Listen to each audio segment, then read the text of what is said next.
Banyak hal telah terjadi di dunia ini, dan terkadang kita tidak dapat memahami mengapa sebuah tragedi terjadi. Aku tidak pernah mengalaminya, aku tidak pernah berada di posisi itu, dan aku tidak pernah memiliki kesempatan untuk mengubah apa yang sudah terjadi. Namun, satu hal yang pasti, kita harus mencari kebenaran. Pembunuhan yang dilakukan oleh anak-anak selalu menjadi kasus yang kontroversial. Tragedi seperti ini meninggalkan banyak pertanyaan yang sulit dijawab. Mengapa seorang anak yang tampaknya tidak bersalah bisa melakukan tindakan brutal? Apa yang ada di dalam pikirannya saat itu? Bagaimana perkembangan psikologis mereka hingga sampai ke titik tersebut? Lebih dari itu, bagaimana kita sebagai orang dewasa dapat mencegah kejadian serupa terjadi di sekitar kita? Bagaimana kita memastikan anak-anak kita tidak menjadi pelaku atau bahkan korban dalam tragedi seperti ini? Hari ini, kita akan mencari jawaban atas pertanyaan-pertanyaan memilukan tersebut melalui dua kasus terkenal, di mana pelaku dan korban sama-sama masih anak-anak.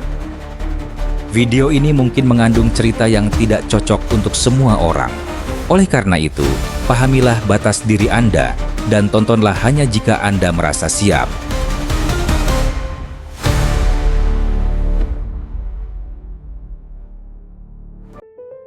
Derek Joseph Robbie adalah seorang anak laki-laki ceria yang lahir dan besar di Savona, Steuben County, New York, AS.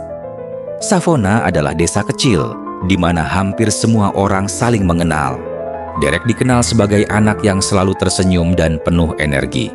Dia memiliki impian besar untuk menjadi pemain bisbol yang hebat saat dewasa nanti. Namun, masa depan yang cerah itu terputus secara tragis. Pada tanggal 2 Agustus 1993, Derek Robbie, seorang bocah laki-laki berusia 4 tahun, melihat ibunya sibuk dengan berbagai tugas rumah tangga. Dengan polosnya, ia bertanya, "Ibu, bolehkah aku berjalan sendiri ke perkemahan musim panas?" Perkemahan itu hanya berjarak 1 blok dari rumah mereka. Dan setelah berpikir sejenak, sang ibu akhirnya mengizinkannya. Sedikit yang ia tahu, keputusan sederhana itu akan menjadi sesuatu yang akan ia sesali selama sisa hidupnya. "Tidak apa-apa, Ibu. Aku akan pergi sendiri. Ini bukan masalah besar," kata Derek dengan ceria. Di desa kecil itu, di mana hampir semua orang saling mengenal, tidak ada yang mengira bahwa hari itu akan berakhir dengan tragedi. Sore harinya, awan gelap tiba-tiba bergelayut di langit. Sang ibu merasakan kegelisahan yang tak bisa ia jelaskan. Mungkin karena itu adalah pertama kalinya ia membiarkan putranya pergi sendiri. Atau mungkin itu adalah naluri seorang ibu yang tengah memperingatkannya akan bahaya. Merasa tidak tenang, ia akhirnya memutuskan untuk pergi ke perkemahan musim panas dan memastikan bahwa putranya baik-baik saja. Namun, ketakutannya menjadi kenyataan. Derek tidak ada di sana. Dalam hitungan jam, seluruh desa bersatu mencari bocah kecil itu. Polisi dan penduduk setempat menyisir setiap sudut, berharap menemukan Derek dalam keadaan selamat. Namun, harapan itu hancur. Pada sore hari, tubuh kecil Derek ditemukan di hutan, dalam kondisi mengenaskan. Tragedi ini mengguncang seluruh desa. Orang-orang terkejut, tak percaya bahwa sesuatu yang begitu mengerikan bisa terjadi di lingkungan mereka yang damai. Kecemasan menyelimuti setiap keluarga. Apakah anak-anak mereka juga dalam bahaya? Hari itu, Savona kehilangan kepolosannya. Ketika tubuh kecil Derek Robbie ditemukan dalam kondisi mengenaskan, seluruh desa terkejut dan dipenuhi ketakutan. Polisi dan penduduk yakin bahwa pelaku pasti seorang pria dewasa, sosok monster kejam yang kehilangan akal sehatnya. Namun, tak ada yang menyangka bahwa pembunuhnya ternyata adalah seorang anak berusia 13 tahun. Eric Smith adalah seorang bocah yang tinggal di daerah yang sama dengan Derek. Ia memiliki kulit pucat, wajah penuh bintik-bintik, dan rambut merah terang, penampilan yang cukup mencolok. Saat penyelidikan berlangsung, Eric mengatakan kepada keluarganya bahwa ia juga pergi ke perkemahan musim panas pada pagi itu. Ia mengaku sempat melihat Derek berjalan di sisi lain jalan. Polisi pun mendatangi rumah Eric, awalnya hanya untuk menanyainya sebagai saksi. Mereka berharap mendapatkan informasi yang bisa membantu menemukan pelaku sebenarnya. Namun, selama percakapan berlangsung, mereka justru menemukan sesuatu yang mengejutkan. Pada awalnya, Eric tampak senang berbicara dengan polisi. Ia dengan percaya diri menceritakan apa yang ia lihat pagi itu. Menurutnya, ia berdiri di satu sisi jalan, sementara Derek yang masih berusia 4 tahun berada di seberang, dekat lapangan. Eric bahkan bisa menggambarkan dengan tepat pakaian yang dikenakan Derek, sebuah kaos putih, dan menyebutkan bahwa Derek membawa kotak makan siang. Namun, ada sesuatu yang janggal. Polisi menyadari bahwa lokasi yang dijelaskan Eric berada sangat dekat dengan tempat kejadian perkara. Itu adalah titik terdekat dengan lokasi di mana tubuh Derek ditemukan. Semakin banyak detail yang diungkapkan Eric, semakin mencurigakan keterlibatannya dalam kasus ini. Eric Smith mengaku telah melihat Derek Robbie dari kejauhan. Namun, jarak yang ia klaim terlalu jauh untuk bisa melihat detail seperti pakaian dan kotak makan siang yang dibawa Derek dengan jelas. Kecurigaan polisi semakin bertambah. Ketika petugas mulai menanyainya lebih dalam, tiba-tiba Eric berubah. Wajahnya memerah, tinjunya mengepal, lalu dengan nada penuh emosi, ia bertanya, "Apakah kalian mengira aku pembunuhnya?" Pertanyaan itu mengejutkan para penyelidik. Karena semakin banyak poin mencurigakan yang mengarah padanya, polisi meminta Eric untuk kembali ke lokasi dan memperagakan apa yang ia lihat. Keesokan harinya, ia berdiri di tempat yang ia klaim sebagai titik pengamatannya. Seorang petugas berpura-pura menjadi Derek, lalu polisi meminta Eric menggambarkan apa yang ia lihat. Namun, ada satu hal yang tak bisa dibantah. Dari jarak sejauh itu, Eric tidak mungkin bisa melihat detail dengan akurat. Tapi, entah bagaimana, ia mampu menggambarkan Derek dengan sempurna. Pada titik ini, polisi tidak bisa lagi mengabaikan fakta-fakta yang mengarah padanya. Tak ada yang menyangka bahwa bocah berusia 13 tahun itu akan menjadi tersangka utama dalam kasus yang menggemparkan ini. 5 hari setelah tragedi itu, Derek Robbie dimakamkan dengan seragam bisbol kesayangannya. Keluarga dan seluruh desa berduka atas kehilangan yang begitu menyakitkan. 2 hari setelah pemakaman, kejadian yang lebih mengejutkan terjadi. Eric Smith mengakui perbuatannya kepada keluarganya sendiri. "Aku ada di sana saat cucuku mengaku," ucap seorang anggota keluarganya. Itu mengerikan. Dia hanya berkata, "Ibu, aku minta maaf. Aku minta maaf telah membunuh anak kecil itu." Pengakuan itu langsung mengguncang seluruh negeri. Bagaimana mungkin seorang anak berusia 13 tahun mampu melakukan kejahatan sekejam ini? Apa yang sebenarnya terjadi dalam pikirannya? Dan pertanyaan terbesar dari semuanya, mengapa? Menurut sumber terpercaya dan dokumen pengadilan, Eric Smith telah menunjukkan perilaku agresif sejak usia yang sangat muda. Bahkan, ia pernah membenturkan kepalanya ke lantai dalam ledakan emosi. Ia juga mengalami beberapa kesulitan dalam bahasa dan akademik, membuatnya tidak terlalu menonjol di sekolah. Namun, lebih dari itu, Eric adalah seorang anak yang kesepian. Penampilannya yang tidak biasa, kulit pucat, wajah penuh bintik-bintik, dan rambut merah terang, membuatnya sering menjadi sasaran bullying.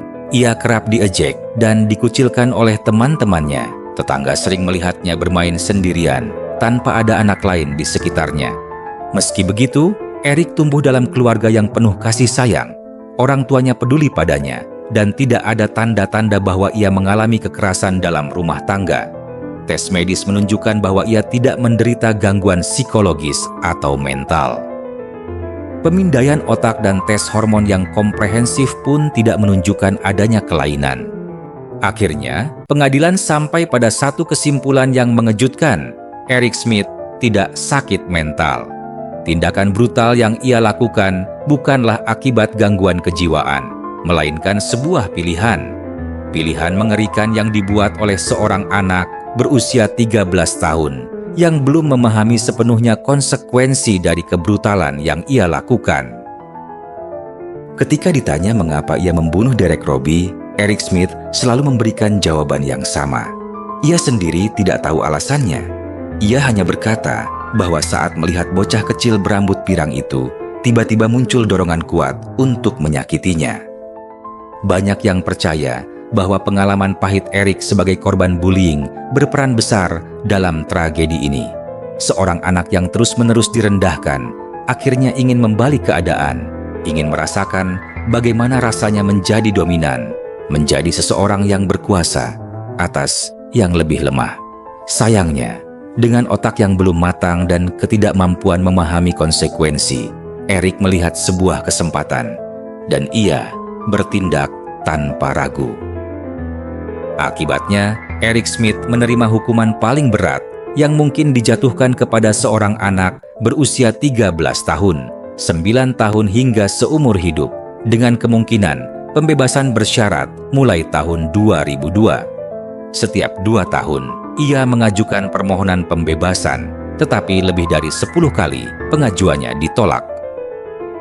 Hingga akhirnya, pada tahun 2021, setelah 27 tahun di balik jeruji besi, Eric Smith dibebaskan pada usia 41 tahun.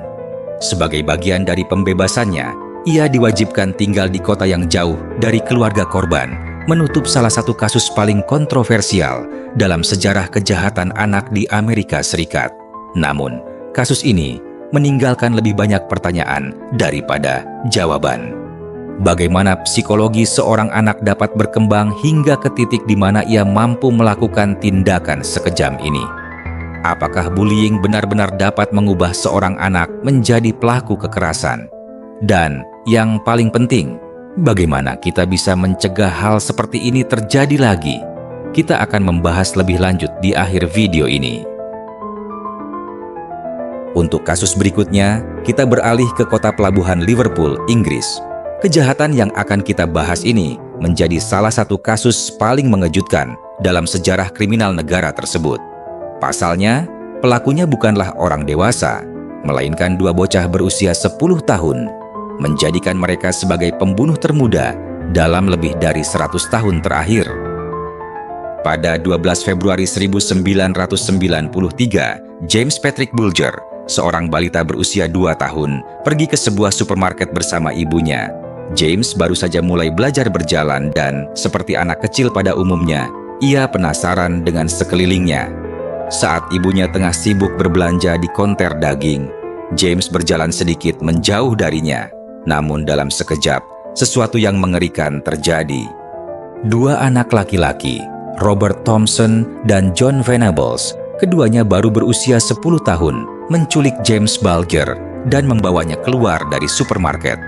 Dengan tenang, mereka berjalan menyusuri kota, membawa bocah kecil itu sejauh lebih dari 1 kilometer.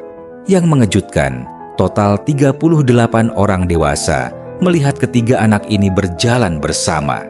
Namun, tidak satu pun dari mereka menghentikan atau mempertanyakan apa yang terjadi. Mereka semua mengira bahwa James adalah adik dari 2 anak laki-laki itu. Fenomena ini kemudian melahirkan istilah Liverpool 38, sebuah istilah yang hingga kini menjadi noda dalam sejarah kota tersebut, mencerminkan betapa masyarakat bisa begitu apatis terhadap situasi yang tampaknya biasa saja, tetapi ternyata menyimpan kengerian di baliknya. Namun, menyalahkan 38 orang ini secara mutlak juga bukanlah hal yang masuk akal. Siapa yang bisa mencurigai 2 anak berusia 10 tahun? Tidak seorang pun bisa membayangkan apa yang akan mereka lakukan. Kedua bocah itu akhirnya membawa James ke rel kereta api. Di sanalah mereka menghabisi nyawa balita malang itu dengan cara yang terlalu keji untuk dijelaskan di sini. Setelah melakukan tindakan brutal tersebut, mereka meninggalkan tubuh kecil James di atas rel dan pergi begitu saja, seolah tidak terjadi apa-apa. Seluruh kota Liverpool pun bersatu untuk mencari James. Harapan masih ada bahwa bocah 2 tahun itu akan ditemukan dalam keadaan selamat. Namun, 2 hari kemudian, harapan itu sirna. Polisi akhirnya menemukan tubuh James terpotong-potong di rel kereta api. Penyelidikan polisi terhadap kasus James Bulger bergerak dengan cepat.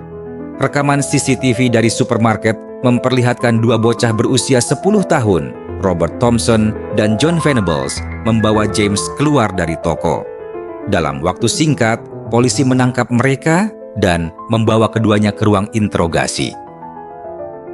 Saat diinterogasi, mereka berusaha bertindak seperti anak polos yang tidak tahu apa-apa. Dengan wajah penuh kepanikan, mereka menyangkal keterlibatan mereka dalam kejahatan ini. "Itu bukan aku," ujar salah satu dari mereka. "Aku bahkan tidak tahu apa yang terjadi," tambah yang lainnya. Namun, seiring tekanan dari polisi semakin meningkat, mereka mulai menangis. Tapi, ada satu hal yang aneh. Tangisan mereka tak disertai air mata. Ketika bukti semakin kuat dan kebohongan mereka tak bisa lagi dipertahankan, keduanya mulai saling menyalahkan. "Itu idenya, aku hanya mengikutinya," teriak Robert. "Tidak, kau yang menangkapnya dan membawanya keluar dari toko," balas John. Polisi yang menginterogasi mereka hanya bisa terdiam. Sulit membayangkan bahwa 2 bocah ini adalah pelaku dari kejahatan yang begitu brutal. Kasus ini mengguncang Liverpool. Warga kota tidak hanya merasa marah, tetapi juga terkejut. Bagaimana mungkin 2 anak kecil bisa melakukan tindakan yang begitu mengerikan?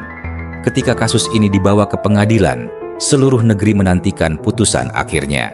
Hakim menatap kedua anak berusia 10 tahun itu dengan tatapan tajam. "Kalian akan menghabiskan bertahun-tahun di dalam penjara," ucap hakim dengan suara tegas.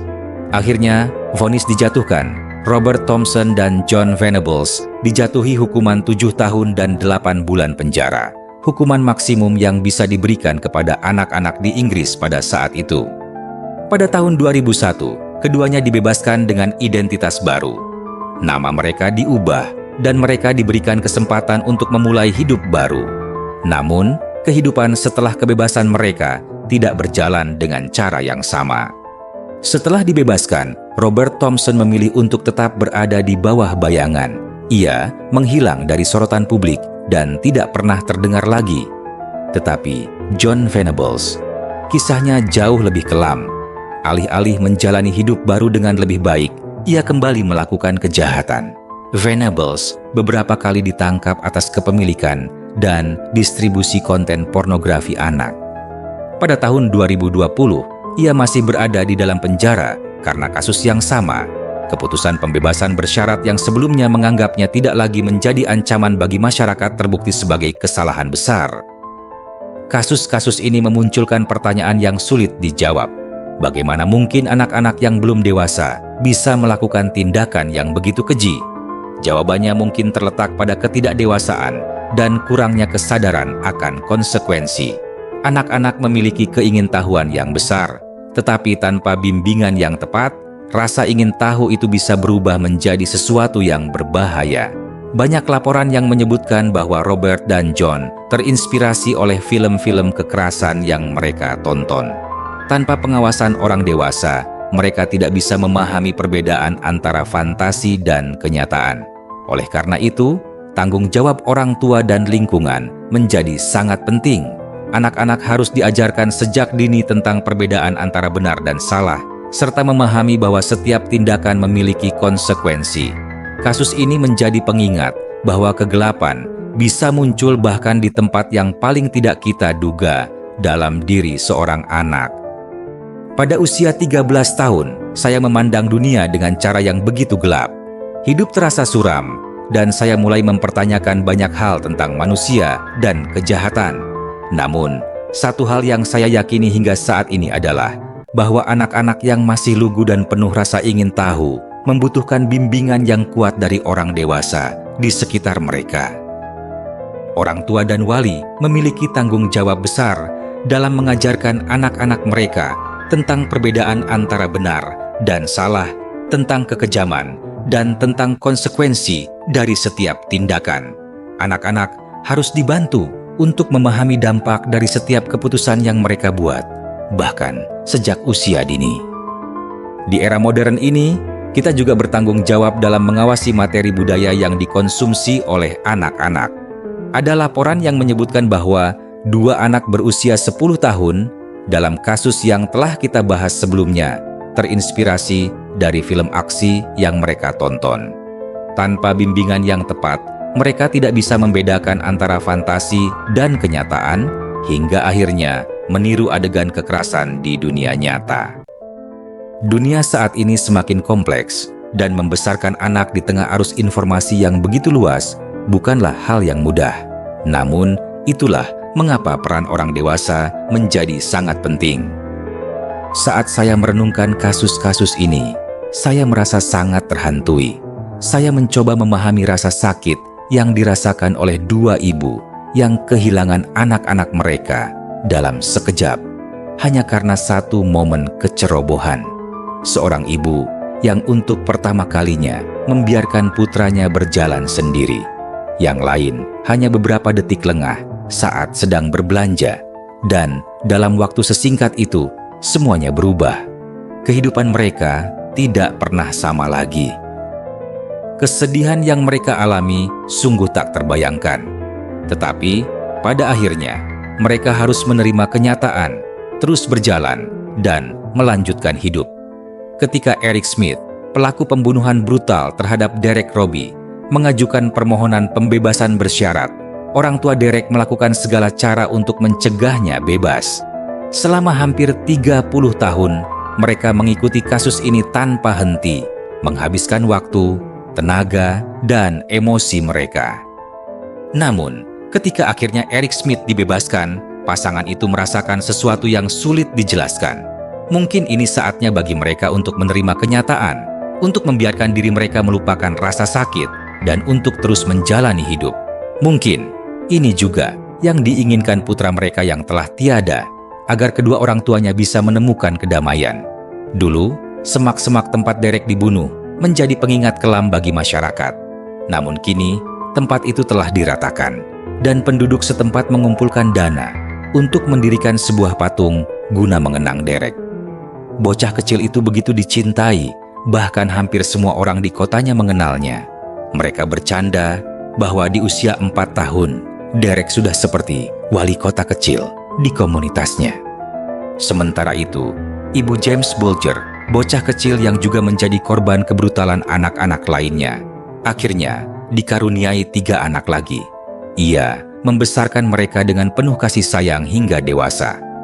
Ketiga anak itu mencintai ibu mereka dan tetap menghormati kenangan tentang saudara mereka yang telah tiada. Kasus-kasus seperti ini selalu meninggalkan luka mendalam, baik bagi keluarga korban maupun bagi masyarakat luas. Namun, dari tragedi ini, kita bisa belajar satu hal. Anak-anak adalah cerminan dari dunia yang membentuk mereka. Kita tidak bisa mengubah masa lalu, tetapi kita bisa berusaha memastikan bahwa anak-anak kita tumbuh dengan bimbingan yang tepat. Terima kasih telah menonton dan mengikuti cerita ini hingga akhir. Saya harap video ini memberikan wawasan baru bagi Anda semua.